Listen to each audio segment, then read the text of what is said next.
जिस तरह से यूपी पुलिस संभल में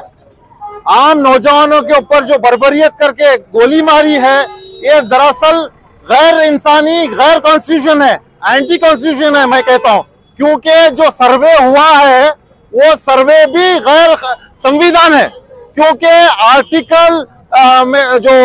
1991 जो एक्ट है, वर्शिप एक्ट है, उसके प्लेसेस ऑफ वर्शिप एक्ट जो है उसके हिसाब से 1948 में जितने भी तनाजे हैं, मंदिर हैं, मस्जिदें हैं, वो वहीं पे जहाँ पे है उसमें कोई चेंजेस नहीं आता बोल के ये 1991 में एक्ट आया है। योगी गवर्नमेंट को पहले वो एक्ट पढ़ना चाहिए, उसके बाद मैं समझता हूँ ऐसी कार्रवाई करनी चाहिए। दूसरी बात, संभल में जिस तरह से मस्जिद की कमेटी को उनके फेवर में उनको इत्तला नहीं है सर्वे की, विष्णु सिंह नारे लगाते हुए मंदिर के इसमें एंटर करता है, तो वहां पे मस्जिद में एंटर करता है, तो वहां पे वो दहशत गर्द बोलता हूं मैं। तो अगर अरेस्ट करना है, अगर FIR करना है, कोई मास्टर माइंड है संभल के जो 5 नौजवानों के ऊपर कत्ल हुआ, तो मैं बोलता हूँ विष्णु सिंह है, क्योंकि वो एडवोकेट नारे लगाते हुए मस्जिद में घुसा है, जबकि ये नारे लगाना ये गैर संवैधानिक है, माहौल को खराब करने की साजिश है। तो इसके लिए हम ये कहते हैं कि विष्णु सिंह के ऊपर FIR हो, ना कि 15 से 20 नौजवानों को वहां पे अरेस्ट किया गया है, उनको हिरासत में लिया गया है। यहाँ तक कि जो इलाहाबाद में जो वेलफेयर पार्टी ऑफ इंडिया के स्टेट सेक्रेटरी है उनको अरेस्ट किया गया है। मुझे समझ में नहीं आ रहा, संभल में ये केस हो रहा है और इलाहाबाद में वहां के लीडर को अरेस्ट किया जाता है। वो लीडर जावेद मोहम्मद साहब यूपी की NRC के वक्त ना उनका घर पूरा उठा दिए थे, वही से लीडर के ऊपर है ना फिर से अरेस्ट किया गया है। ये गुंडागर्दी, यूपी गवर्नमेंट की गुंडागर्दी नहीं है तो क्या है उसके लिए। मैं ये कहता हूँ कि सुप्रीम कोर्ट को मैं ये कहता हूँ कि यहाँ से हमारी गुलबर्गा से आवाज आनी चाहिए कि सुप्रीम कोर्ट ये यूपी गवर्नमेंट को एक जिस तरह से बुलडोजर पे तमाचा मारा है सुप्रीम कोर्ट ने, उसी तरह से सुप्रीम कोर्ट ने इस जो वर्शिप एक्ट को जो भी तोड़ेगा उसके ऊपर भी तमाचा मारे। हमारे डिमांड है। फाइनली ये है कि जो यूपी पुलिस के जो भी फायरिंग में मुलविस है, मजिस्ट्रेट से लेके वो जज से लेके उनके ऊपर भी कार्रवाई है, वरना ये देश ऐसा ही चलते रहेगा। आज संभल की मस्जिद है, कल दूसरे दिन हमारे गुलबर्गा की मस्जिद में ये लोग करेंगे हमला करेंगे। इसके लिए हम संविधान के में दायरे में रहते हुए हम ये डिमांड करते हैं कि यूपी गवर्नमेंट हो या दिल्ली गवर्नमेंट हो, कहीं की भी गवर्नमेंट हो, संविधान के हिसाब से चले, वरना यूपी गवर्नमेंट आने वाले दिनों में तुम्हें वहां की जनता करारा जवाब देगी। आज गुलबर्गा शहर में हम सभी यहाँ पर सिटीजन्स ऑफ गुलबर्गा के जानिब से इस ताल्लुक से एहतजाज कर रहे हैं कि संभल में जिस तरीके से बेरहमी और बर्बरियत के साथ यूपी पुलिस ने माथों पर, पेशानियों पर निशाना लगाकर गोली चलाई है और मासूम 5 अफराद को शहीद किया है, नईम को, बिलाल को, कैफ को, और 2 और ऐसे शहीद हैं जिनका आज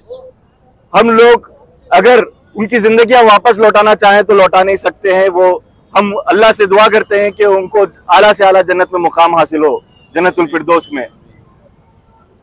कावड़िया की जब रैली निकलती है, जब जुलूस निकलता है यूपी के अंदर और दिल्ली के अंदर, तो उनके ऊपर फूल बरसाए जाते हैं। जब मुसलमान एहतजाज करता है तो उनके ऊपर गोलियां बरसाई जाती है। ये आज का हिंदुस्तान बन गया है और खास करके यूपी का ये दस्तूर बन गया है योगी हुकूमत में, योगी सरकार में, कि मुसलमानों को किसी न किसी तरीके से टारगेट किया जाए, कहीं पर उनका एनकाउंटर किया जाए। कमोबेश 3,500 ऐसे लोगों का एनकाउंटर हुआ है जो कि कानून के खिलाफ है, फेक एनकाउंटर्स हुए हैं वहां पर। उसके बाद में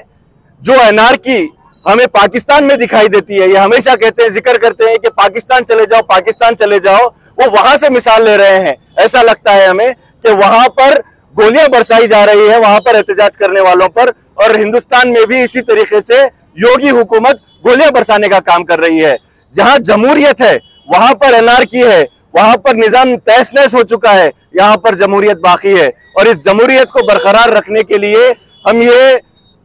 हमारे जमहूरियत के जो प्रेसिडेंट हैं, जो हिंदुस्तान के प्रेसिडेंट हैं